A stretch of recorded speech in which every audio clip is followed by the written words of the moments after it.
Hey guys, welcome this week. We have a new month, so we're doing a whole new theme for this month. And luckily for a lot of people out there, it is functional or genomic approaches to anxiety and depression. And that's a huge one because there's a lot of people that are anxious and depressed and suffering needlessly based on what their current doctor doesn't know. So that's what we're going to talk about. Throughout this month, we'll have, every Tuesday we'll have the talk like we do normally. So we'll talk about anxiety and depression and how it's not really a disease. So we'll talk a little bit about how we cause that and then why America's number one at that. And next week we'll talk about the genomics. So we'll actually talk about like soft genetics, and that's kind of the nurture part versus the nature part of anxiety and depression, how we can fix that. Then we'll talk about the epigenetics of anxiety and depression. So how do we fix the genomics? And even do the last week we'll do case studies and we'll talk about success. And man, for the last 13 years we have a ton of success at helping patients reverse anxiety and depression, even some of the most severe cases. So it's very exciting, and often there's a lot of complexity to it, but we're going to try to help simplify some of that. And as you guys know, I'm Dr. Garrett. I practice functional lifestyle medicine. I have 4 postdoctoral board certifications, 2 in clinical nutrition, 1 in functional medicine, 1 in integrated medicine. I sit on several boards, and I'm the medical advisor for several organizations. I have postdoctoral from Harvard and Yale Medical School in lifestyle medicine program. Completed their programs several years ago. And also some epigenetics from University of Melbourne, and I did an open course through Yale University for biomedical engineering. And then I have a practice that serves patients all over the world. So we have patients that fly from different states and different countries, and it's just because we can help. So, and we have Holly with us today. Yes, I don't have near all those credentials, but I have a few. I'm a yoga instructor. I'm the wellness director here at Affiliated Family Counselors. I have a love for holistic and natural and functional medicine. I really believe in it and have experienced its positive and proof positive effects. I have my degree in women's studies. I'm a musician. Nice. And Which is a good way to get rid of anxiety and depression. It is. Music is great, and I'm really glad to be here. Yeah, especially rap music. Exactly. Really evens out the mood, brings some harmony. It's positive. That's right. Right. Hey, so Tiffany had a question as far as what is genomic. Well, genomic, or more confusingly, proteogenomics. She says in 50 words or in less. 50 words or less. Dr. G. All right. So genomics refers to your genes. And your genes refer to your output of your DNA, which is kind of like how everything functions in your body. So it's like the plan. Is that 50 letters? Is that 50 words? Yeah. So kind of how we function and how we behave and how we respond is all part of that genomic aspect of our DNA and expression. Could say gene-like. Gene-like. There you go. Genomic is gene-like. Gene-like. Not blue gene-like. Or Gene Simmons-like. Or Richard Simmons-like. That's right. So, if you guys have questions, feel free to ask. I'll be checking over here, so if you see me go in this direction, I'm actually looking at the screen to kind of see any kind of questions that we can answer. And then please feel free to like and share this if you know anybody that will help. Ask questions, make jokes. Yes. We welcome it all.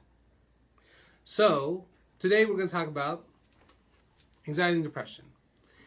And really, it's kind of the same side, or different sides of the same coin, right?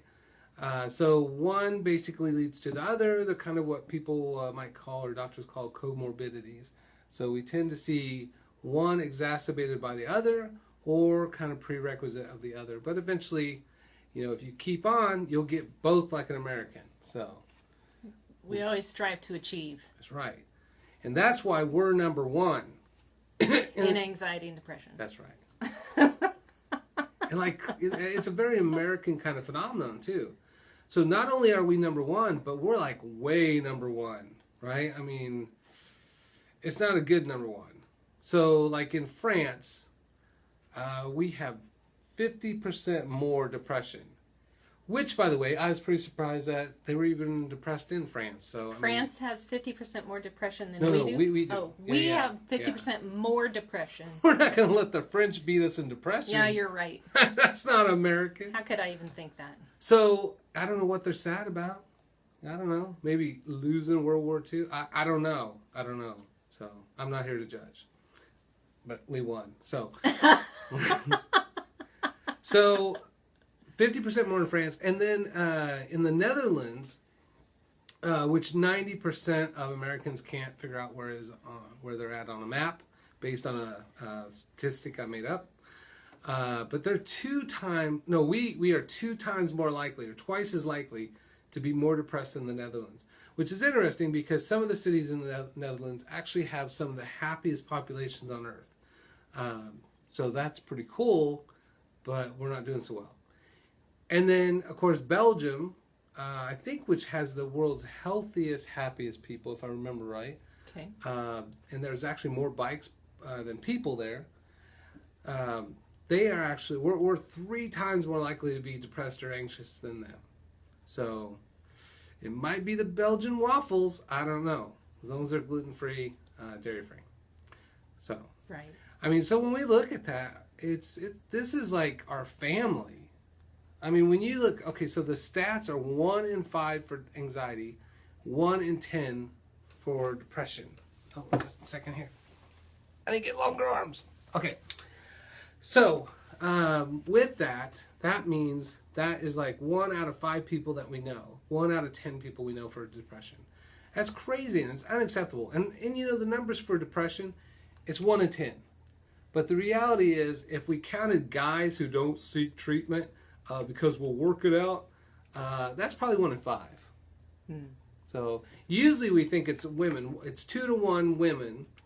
But really, if guys owned up to their own depression, then I think it'd be basically the same, which is what you'd expect. If you take the same physiology and you subject it to the same environment, you should expect similar results. Is it the same physiology? Yeah. So, you know, all men and women produce the same hormones. And so we have the same exact physiology. I mean, even to the point where men can lactate, which is now an actual problem in the U.S. Wow. And women actually make hormones like prosthetic specific hormone, which you wouldn't expect. But yeah, we're the same beast underneath, you know, same physiology. And that's where when you look at like heart disease, which was number 1 for men for all these years, when women entered the workforce, had as much stress as men, ate as crappy as men, their heart suffered just as bad, except a little bit more. So because of all the estrogen, they ended up with higher heart disease rates. And so again, fairly similar to those, same physiology. So with anxiety and depression, we'd expect the same. So this is like our families, our communities, our churches. It's everybody. And it's crazy because so many people that I see out in the public, I think they're like, oh, man, they got it together. They got to figure it out. And then often I'll see them as a patient. I'm just like, why are they here? They are like awesome on Facebook, right? And guess what? What? Not so mucho good. Everything's falling apart. So a lot of us that are really good at masking it. But we're suffering, and we shouldn't be suffering needlessly. So, although it's an American phenomenon, you know, like we're the best at it when it comes to anxiety, depression, we don't have to be. We have choice in this. And unfortunately, a lot of the people that we talk to, they're not going to give us really good choices necessarily to undo it, but to manage it, right? So when you talk about like, you know, almost 40 million adults suffered from just anxiety, that's huge. I mean, there's only 282,000 adults in the U.S. That's a lot of people suffering. It is a lot of people. Yeah. And it does seem like it that should be unnecessary. Right. Right? We're not The question is, are we made to break down like that? And I don't think so. No, and that's a great point, because a lot of times we're kind of sold this idea that we're broken, Or that we're destined to be broken. Right. But in your 20s and 30s, or even teens now, like we're seeing this in teens and children too. That doesn't seem normal to me. Yeah, and we're seeing it younger and younger, which is really sad. It's not like we have some giant traumatic event that we really can blame on it. It's just this slow systemic breakdown of our physiology and our ability to cope and really achieve what's called resiliency. And it was interesting. They did this study, and I quote this study all the time to patients, but they looked at two basic types of families. Two outcomes from very similar types of families. Let's say that. Very abusive, high stress, anxiety, depression laden families, right? And what they found was that the first group, the kids came out of that forever broken. They had broken jobs, broken marriages, broken lives, always stressed, always anxious, did drugs, drank, and died, right? And that didn't surprise them at all in the study, because that's what we expect. Broken makes broken, right? If your genetics are broken, you're broken forever. If your physiology is broken, you're broken. If you come from broken, you're broken. That made logical sense. But what captivated them in the study, and captivated me reading the studies, was the other group. And there were kids that actually came out of horrifically abusive situations stronger. They had stable lives, stable marriages, stable families, stable education, and they did very well in life. And that made no sense at all when we look at the kind of nature-nurture model. They shouldn't have. There's no reason that their physiology should have healed or their pathology should have resolved. But that's exactly how we're designed. And in the study, they talked about it was due to resiliency. And that's the genetic and physiological ability to actually undo that mutation or undo that damage that's caused by the nurture, by the family, or by the brokenness. So we're always designed to heal. It's a lot of times just knowing you can, knowing you have options. Yeah. Hey, can I jump in here right quick? Yeah, We've got a lot of people commenting, and Tiffany, hello Tiffany, hello Kim. There's a whole conversation going on here about salmon. Who else is here? Heather, Buffy, and do we have anybody else? Kim, did I say you?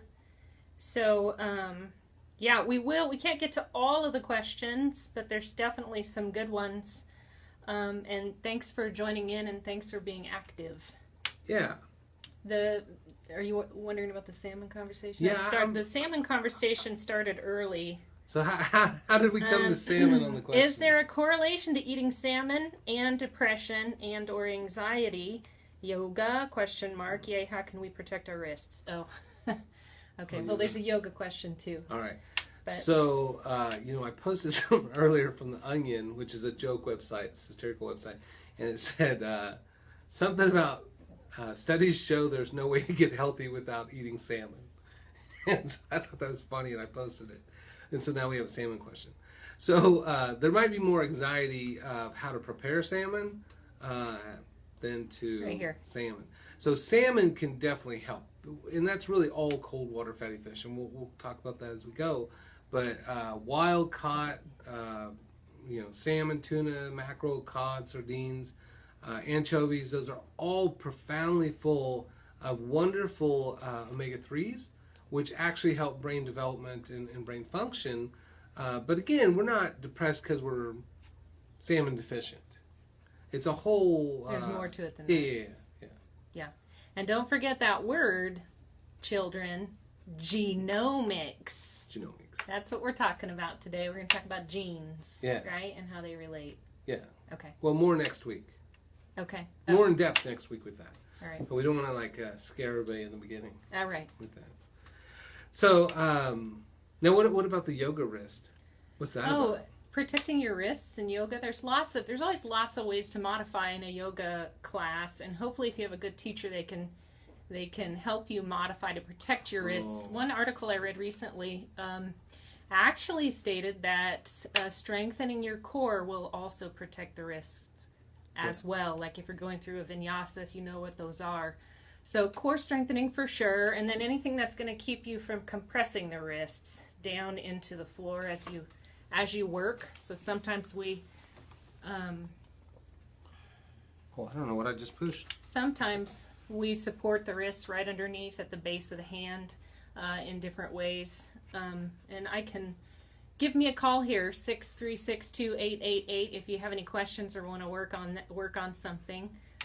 Or I can try answering your questions online as well. Yeah. So. And also, when we get done, we'll follow up all those questions too, which will help. Mm-hmm. So a few things then is kind of so next week we'll talk more heavily genomics. This time I want to talk more of just basic physiology and kind of lifestyle stuff first. And really, anxiety and depression, we said it's basically the same coin, different sides. And that has to do with how we regulate basic hormones, whether we're making stress hormones or we're making happy hormones. And the interesting thing is our metabolism, our physiology is basically able to do both. But we only have ingredients often for one. And unfortunately, we choose lots of stress and things to be anxious about, which is fear. Lots and lots of fear. So we're always feeling inadequate and that something bad's going to happen that usually never happens. Mm-hmm. Even in 1930s Dale Carnegie's book, How to Stop Worrying, Start Living, he talks about even back then in 1930, 80% of all the anxiety that we have over things that are going to happen never happen. Right. It's just wasted hormones. Don't you think we accumulate all those worries too over time? Because we're not worrying as much as kids as we do as adults, right? Don't you think? Well, different environments, but yeah, I mean, overall, I would think so. Once you start getting relationships and jobs and heartbreaks and kids, all this kind of kids, yeah, it all starts kind of falling apart, and you start worrying about things in technical difficulties. There we go. Okay, in kind of greater detail or greater emphasis. Okay. But so a couple things. Our adrenal glands, we have two parts. We have the inside and the outside, the cortical and the medullary. And they make two different types of hormones, but they use the same ingredients, right? So the outside, the cortical part, actually makes hormones for anxiety that eventually leads to stress. And that's epinephrine, norepinephrine. And we can literally cause that through diet, right? So there's this process called hyperglycemic reactive hypoglycemic. And what we do is we basically eat like most Americans, which we add about 150 pounds of sugar to our diet in 50 different forms. Yum! I know, right? And then if we eat something like, the usual thing I like is if we eat cereal, that's sugar. The milk is sugar. The toast is sugar. The jam is sugar. The juice is sugar. So we eat sugar for breakfast, and our blood sugar skyrockets very quickly. We overproduce insulin, and we drop it too low, and we start to feel a little shaky, brain foggy. And so our body solves this by making epinephrine. And so all of a sudden, the flight or fight hormone is surged in our blood, and we have nothing to be scared about or to run away. So I'm eating breakfast, and suddenly I get a dump of epinephrine to help balance my blood sugar back from what I just did to it. And now I have this kind of panicky sensation, but I have nothing to be panicky about. And so if you keep doing that and you keep getting that reaction, you'll go to a doc and they'll say, well, you have what's called general anxiety disorder. And what does that mean? Breakfast, yeah. It's, we don't know, right? That's probably your breakfast. And if you did chips, if you did Cheetos, there's 7 different names for sugar in there. Most of the stuff that we eat converts to sugar very rapidly. And so we kind of keep doing the same thing over and over. And so for a lot of people, if it's dietary induced, that's a very simple fix. Right. Very, very simple fix. And it explains why, just that one mechanism will explain why Americans would have hyperglycemic induced anxiety, and countries that aren't hyperglycemic don't. Yeah. Yeah. But even if it's not nutritionally based, it doesn't hurt to fix that too. Right. You know, the old adage is if you make all these changes, then you might still have the condition, but you just feel a lot better, you know? Right. So why not start there? Yeah. No matter what. That's my thinking. Yeah, so that's that low glycemic, nutrient dense, brightly colored, eat the rainbow, all those basic kind of food ideas that every other species on Earth does. And eat the rainbow does not mean Skittles. Yes. Okay. Yeah. That's your takeaway for today. No Skittles. Okay. So, you know, we use a lot of B vitamins for that. We use a lot of magnesium for that. And so we can then exhaust our B6 or magnesium to deal with our dietary reactions, and it's causing anxiety. And then you need that B6 and that magnesium to help make dopamine and to help make progesterone, so you can just kind of feel good. And it's not there. It's not going to be there. Now, if you change your diet and eat lots of B6 rich foods or B vitamin rich foods and magnesium rich foods, then you won't have the hyperglycemia, but you'll also have lots of that for those pathways. So it kind of just naturally doubles your potential to feel good. So are you saying that B is a good place to start? Right. If you're not eating it or capable of eating it, is supplementing it okay as an okay place to start? Well, it is, but again, it's just a Band-Aid. I mean, right. With our genomic protocol that we're doing now, we're kind of turning over every major rock, and then, you know, for some people, this will make the 20% of difference, this will make 80% of difference, this will make 40%. And so, like, slowly, we want to see what makes the most difference for that patient. And there's a lot of duplication in there. So something like the, taking a B complex, for some people that makes a huge difference. A methyl B12, huge difference. Some people it might be a methyl tetrahydrofolate for reduced folate effect if they have a methyl tetrahydrofolate reductase polymorphism. They'll definitely remember that. And that's next week's talk. We'll talk about that. A very common problem, but those people take B vitamins, and they're not really going to get the benefit. Okay. Because they have that polymorphism, so they would want to do a reduced one, like folinic acid or MTF or something like that. But we'll talk about that more next time. Kim is asking right quick, sources of B vitamins in greens and... Yeah, so, you know, your major production of B vitamins is through your gut bacteria. So probiotics, kombucha, kimchi, right? Those are packed full of good bacteria. Supplement-wise, you can take probiotics, and they'll help build more B vitamins. I should get paid by this company. That's right. Pay attention. Sponsorship. So, the other way is beans and greens are your other big sources of magnesium and B vitamins. Beans and greens. Yeah, I always say beans, greens, and gut bacteria. That's your major three. Beans, greens, and gut bacteria. Yeah. You use the gut bacteria as a salad dressing and make a bean-green salad. Yeah, that's kind of catchy.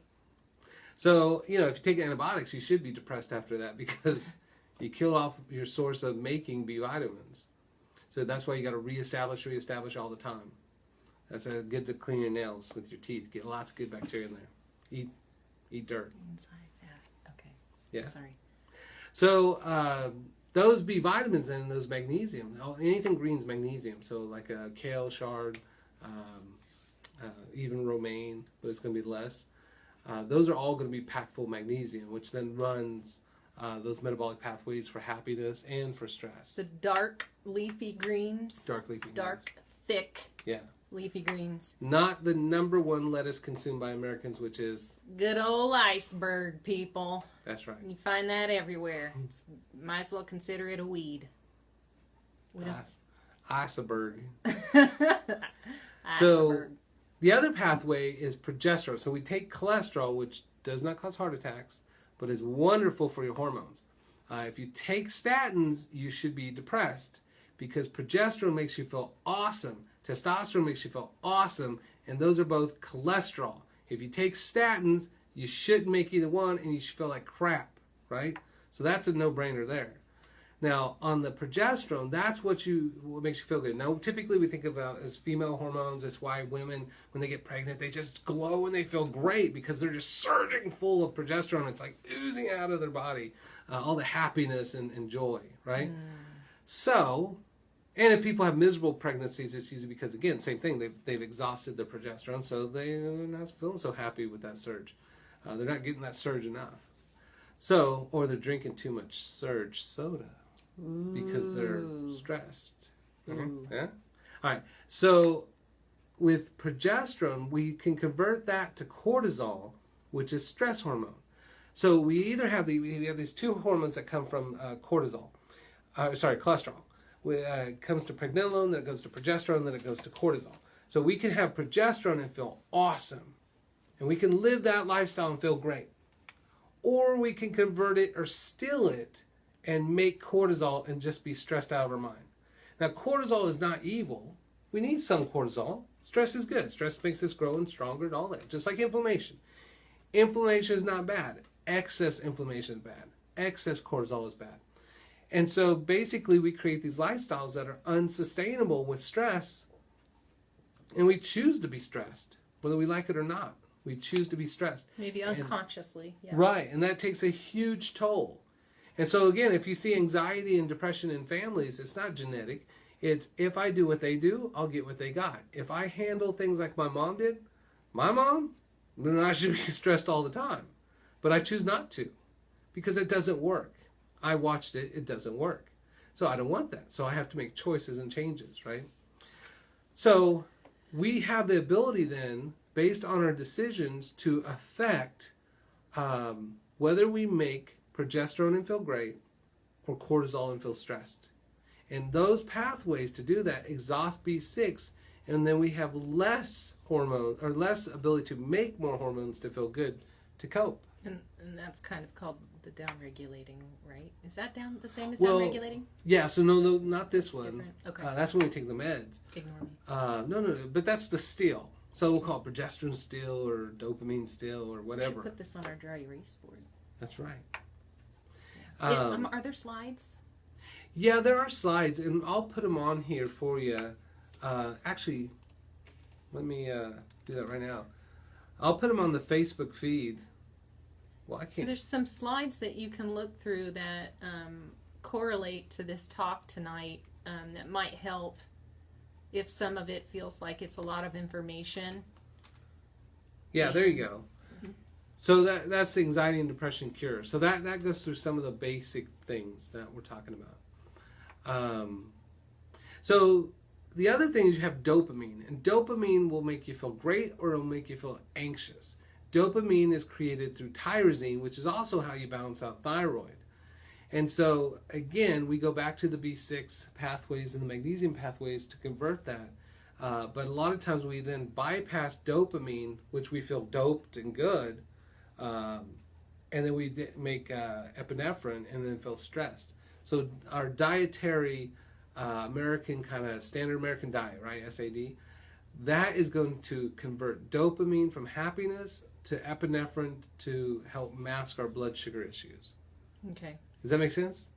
Yes. All right. There's going to be a test after this. There is going to be a test. And also, life. I must say, Tiffany is feeling a little bit neglected and ignored. And she says we're actually causing her anxiety because her feelings are being ignored.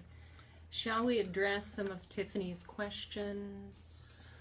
So, yeah, what does she have? Let's see what she's got. She says, let's go down here. Get to it, Dr. G. How can I fix my anxiety? Hey, she's a poet, and she did not know it.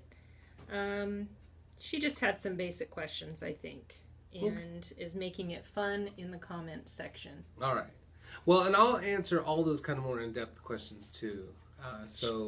She did want to know if she was destined to be a nutcase because of genetics. No, absolutely not. He says no. Okay. You're off the hook. Off the hook. Okay. So, we call it the epinephrine steal.